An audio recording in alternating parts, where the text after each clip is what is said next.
Agenda Constituyente, el análisis del trabajo de la Convención Constitucional con Claudio Nash en Radio Universidad de Chile.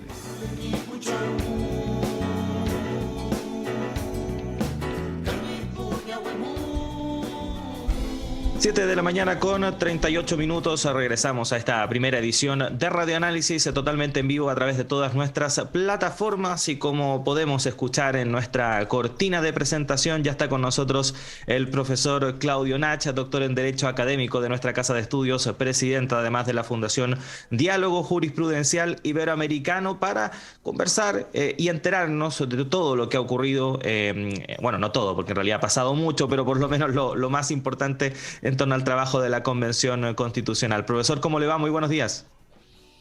Hola Claudio, ¿cómo está? Juanita, un gusto estar nuevamente con ustedes y efectivamente necesitaríamos mucho tiempo para contar todo lo que pasa en la convención y lo que pasa fuera de la convención también, que este fin de semana también tuvo su espacio ahí en redes sociales, pero como siempre la idea es que nuestros auditores y auditoras puedan tal vez ubicarse nuevamente en qué está la discusión, porque a veces hay no exceso de información, hay exceso de mala información.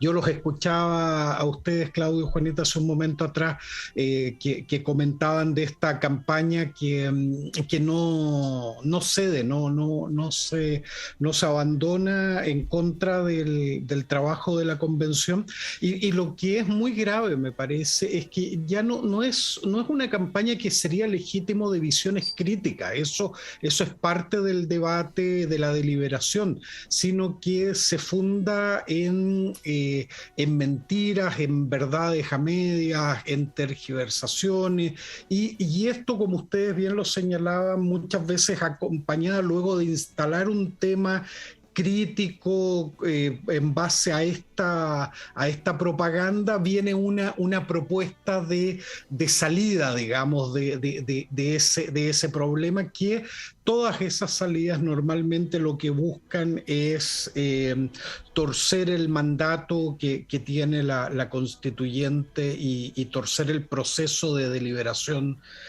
constitucional. Y en ese sentido, en estos días han pasado cosas importantes en ese mandato que el pueblo le dio a la constituyente.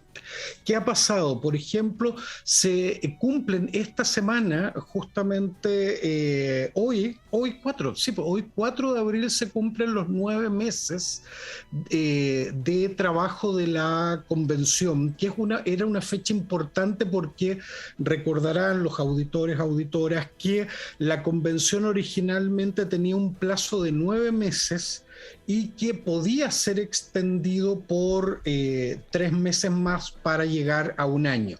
Eso requería una decisión de la propia convención, que es una decisión que se tomó en estos días de hacer uso de esos 3 meses adicionales. Se rindió por parte de la mesa una cuenta pública que quien quiera puede consultarla en la página web de la convención, y además se ratificó a la mesa de la convención para los próximos 3 meses con una votación muy alta, 114 votos de apoyo, lo cual sigue hablando de que las grandes decisiones, las principales decisiones en la convención se están adoptando por un porcentaje de apoyo incluso superior al de los 2/3 que requieren las grandes decisiones. También algo que es importante porque cambia levemente el calendario, que se tomó la decisión en el Pleno de ampliar el periodo de deliberación y debate. Originalmente nosotros siempre en este espacio habíamos señalado que el trabajo de comisiones y pleno aprobando las distintas normas se iba a extender hasta el 21 de abril, es decir, en un par de semanas más.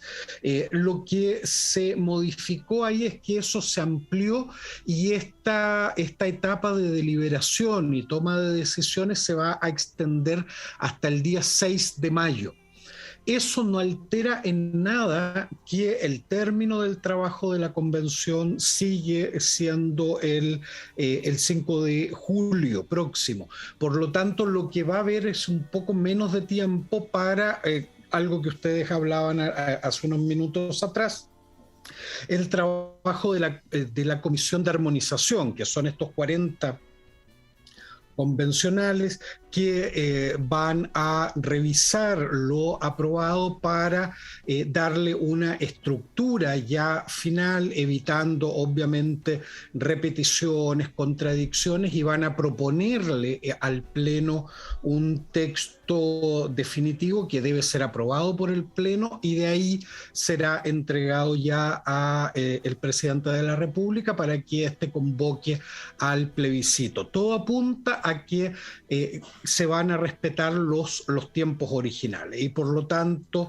debiéramos, como hemos repetido tantas veces, debiéramos estar votando para aprobar o rechazar la propuesta constitucional los primeros días de septiembre de este año. Eso es lo que ha ocurrido en términos de fechas, en términos macro. Ahora, algunas decisiones, como siempre, importantes de revisar. Siempre yo le recomendaría a quien está interesado de seguir el debate constitucional, tiene que hacerse una pregunta. ¿Las decisiones que va tomando la convención cumplen o no con el mandato? ¿Y cuál es el mandato? Organizar el poder, el aparato de poder público y establecerle límites a ese poder público. Y ese es el rol que tiene toda constitución. Y en el caso de Chile hay un objetivo que acompaña a ese mandato que es propio de cualquier constitución y es una redistribución del poder en Chile, que ha estado históricamente concentrado y la convención de alguna manera lo que ha hecho es revisar esa concentración de poder en unas pocas manos, en un grupo social y económico muy determinado y redistribuirlo y evitar las concentraciones de poder que tanto daño le han hecho a la convivencia democrática, social y económica en Chile, particularmente en las últimas décadas. Y bajo esa lógica uno puede ir entendiendo decisiones que se van tomando. Y yo quería darles algunos ejemplos de lo que se ha decidido estas últimas semanas, simplemente que van en esa línea. Por ejemplo, en la Comisión de Sistema de Justicia se le propuso al Pleno una nueva forma de distribución del poder al interior del sistema de justicia. Históricamente había estado concentrado todo el poder en la Corte Suprema, y la Corte Suprema no solo decidía como última palabra los temas trascendentales que llegaban a su conocimiento por las vías judiciales que correspondía, sino que además concentraba labores administrativas, concentraba labores de disciplinaria, concentraba labores de nombramientos de autoridades y otros. Lo que está proponiendo la convención, y eso el Pleno lo ha aprobado, es unirse a una tendencia comparada desde hace ya un par de décadas atrás, que es tener una administración del Poder Judicial radicada en un órgano distinto a la Corte Suprema, que es el Consejo de Justicia.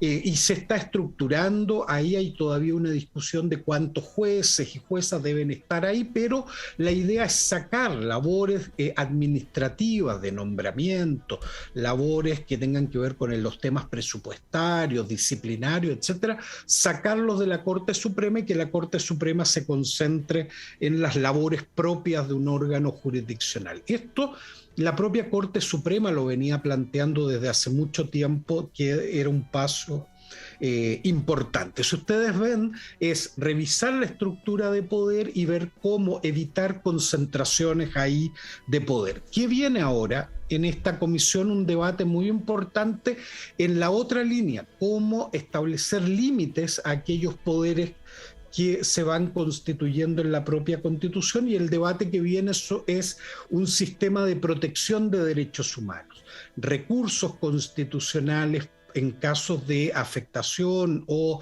amenaza a los derechos fundamentales, y un organismo que todo apunta que será una defensoría del pueblo, una defensoría de los pueblos, que va a estar estructurada constitucionalmente, cuestión que hasta ahora no se ha conseguido en Chile.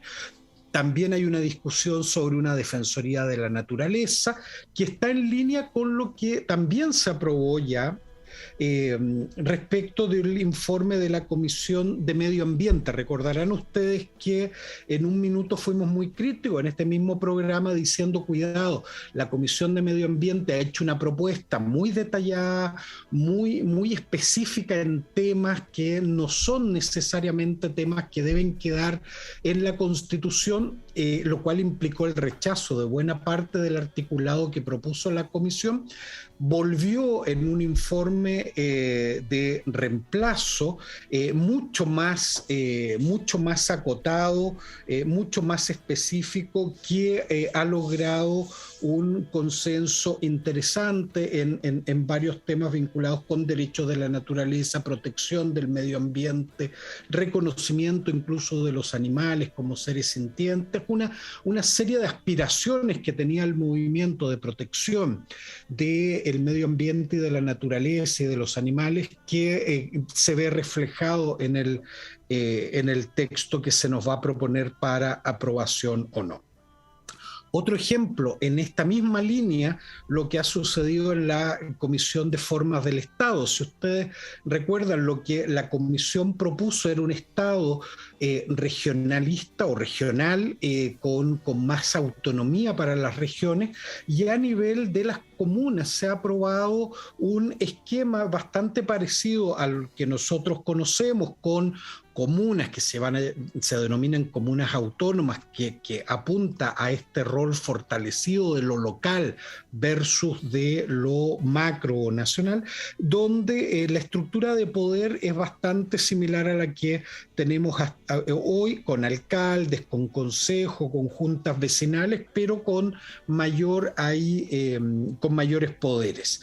En materia de derechos fundamentales también ha habido novedades en la línea de esta misma lógica, como una vez que creamos a través de la Constitución órganos y le damos poder a ciertas personas, cómo limitamos a la vez ese poder que estamos dando. Y ese es el catálogo de derechos constitucionales. Y ahí hay cosas interesantes que se han aprobado en estos días. Libertad de expresión, cuestión fundamental en una sociedad democrática, también derecho de reunión, pero se ha trabajado en una línea, por ejemplo, muy fuerte de algo que se puso en duda en esta campaña de desinformación durante tiempo, que era el tema del derecho de propiedad. Recordarán ustedes que se hizo una gran campaña de que se iba a eliminar el derecho de propiedad, se iba a abrir los pasos para expropiarlo todo. Una de las primeras normas que se ha aprobado en este pleno sobre derechos fundamentales tiene que ver con el reconocimiento del derecho de propiedad, la garantía del derecho de propiedad, el derecho de emprendimiento de actividades económicas, cuestión que también durante mucho tiempo se puso en duda. Y a la par con eso, se ha aprobado una norma muy demandada por la comunidad LGTBIQ+ durante décadas, que tiene que ver con el derecho de identidad y particularmente con la protección que debe tener el Estado del derecho que tenemos a vivir en una sociedad libre de violencia, que tiene que ver con algo que también hablaban ustedes hace un momento atrás, las situaciones de inseguridad que existen en el país, que es un rol del Estado tomar medidas en ese sentido. Si ustedes ven una serie de medidas de derechos que se instalan en el texto constitucional, que buscan decirle a las autoridades de qué cuestiones deben preocuparse y también cuáles son los límites de su actuación. ¿Qué es lo que viene ahora? Es una discusión en el Pleno en torno a los derechos económicos, sociales y culturales. Ahí se va a discutir precisamente educación, vivienda, salud, seguridad social, un poco lo que se ha venido anticipando por los medios en estos días, cuestiones que todavía el Pleno no discute, no ha aprobado. Y por último, también en la Comisión de Principios se ha avanzado en algo que era una demanda ciudadana muy, muy fuerte, que era dar mayor participación en la cuestión pública, en la cuestión de la política en este país. Nosotros hemos tenido históricamente un sistema democrático representativo donde el rol de la ciudadanía es básicamente cada 4 años elegir a las autoridades y luego ver si en 4 años más me gustó lo que están haciendo, o las confirmo, si no las cambio. Pero donde han faltado canales de participación efectivos. Y la Comisión de Principios está trabajando en eso y el Pleno aprobó algunas normas que apuntan precisamente a una democracia mucho más participativa. Y hay una norma que volvió a la Comisión para discutir la redacción, que es muy interesante, que tiene que ver con la posibilidad de revocar mandatos a las autoridades, cuestión que permite destrabar situaciones de conflicto y tener un control, la participación vía control de una manera mucho más efectiva. Y esto habla de esta idea de redistribución del poder. Pero ¿dónde está, yo diría, la gran decisión de la Convención Constitucional que nos marca un poco ya el diseño definitivo de la futura Constitución, en algo que tiene que decidirse en estos días, y es el informe de la Comisión de Sistema Político sobre la estructura de poder del Ejecutivo, del Legislativo? Yo les partí comentando algunas cuestiones sobre el Poder Judicial. Es el mismo esquema para quienes dicen que aquí se ha refundado todo. Este es el esquema tradicional que tiene más de 200 años. Ejecutivo, Legislativo, Poder Judicial. Lo que estamos es revisando esas estructuras y dándole algún sentido de mayor redistribución del poder.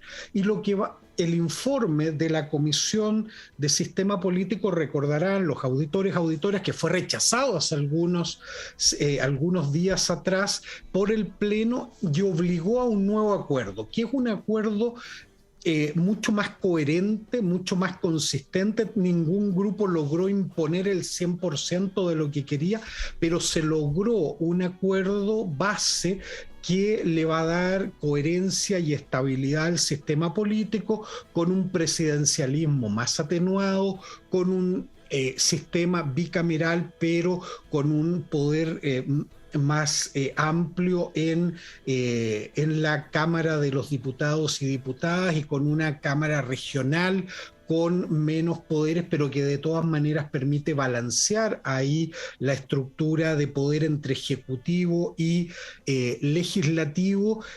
Por lo tanto, vamos a tener que estar ahí, Claudio, Juanita, muy atentos a lo que decida el Pleno sobre sistema político, y probablemente cuando nos juntemos en 2 semanas más ya podremos dar mucho más claro un diagnóstico de cuán coherente fue lo que se aprobó y, en definitiva, cómo se está ahí también redistribuyendo el poder. Eso es a grandes rasgos lo que ha sucedido en estas semanas, pero quería todo enlazarlo con esa idea base.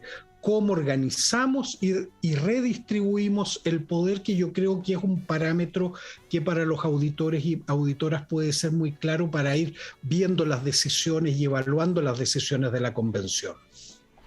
Profesor, nos queda muy poquito tiempo, pero mi duda a propósito del sistema político y de lo que ha sido el debate instalado, ¿no es cierto?, por ciertos sectores de oposición particularmente, de que esta Cámara Territorial no tendría ninguna significación, que la verdad es que es una forma de disimular el unicameralismo, y sin embargo he escuchado también opiniones que dicen que dado cómo se estructuró y se declaró el Estado de Chile como un Estado regional y plurinacional, el Poder Legislativo tendría que ser coherente con esa definición. ¿Qué es lo que podría decirnos? Sí, Juanita, ahí hay un tema que es muy interesante, que tiene algo de teoría y también de incidencia política práctica. Hay un debate que es efectivo, y esto, por ejemplo, en Estados Unidos es muy fuerte. En Estados Unidos, que es un estado federal, recordemos eso, la idea de la igualdad de representación entre los distintos estados federales es una cuestión que se expresa precisamente en que estados que tengan distintos niveles de desarrollo económico, de poblaciones, tengan un órgano donde estén representados de maneras equitativas. El punto está en el debate nuestro, es que si decidimos tener una estructura de poder no federal, pero sí regional, tenía que tener coherencia eso en la hora de la toma de decisiones, y eso es lo que apunta este esquema. Es decir, las regiones tienen un espacio relevante en la toma de decisiones de lo local, pero también de lo nacional, cuando las decisiones nacionales impacten directamente en esa estructura de poder local, es decir, que haya coherencia entre la toma de decisión nacional con la toma de decisión a nivel local. Y por eso se crea esta Cámara o este Senado, que ahora se va a llamar Cámara Regional, o vamos a ver cuál va a ser el nombre definitivo, que va a tener decisiones relevantes en aquellas cuestiones que digan relación con el poder en las regiones, con mantener esa estructura de poder regional. Y en ese sentido es un órgano importante en la nueva estructura de poder. Pero donde se toman las decisiones cotidianas de las leyes que son comunes a todo el país es en la futura Cámara de los Diputados y Diputadas. Es decir, es un sistema, lo que se está proponiendo es un sistema que tiene coherencia con una forma distinta de entender el poder. No podíamos seguir entendiendo el poder en el legislativo de la misma forma que se había insistido 200 años y que había llevado a problemas, a trabas en los procesos legislativos, a duplicidades que no se justificaban y un excesivo poder en un grupo reducido de personas. La idea es redistribuir ese poder.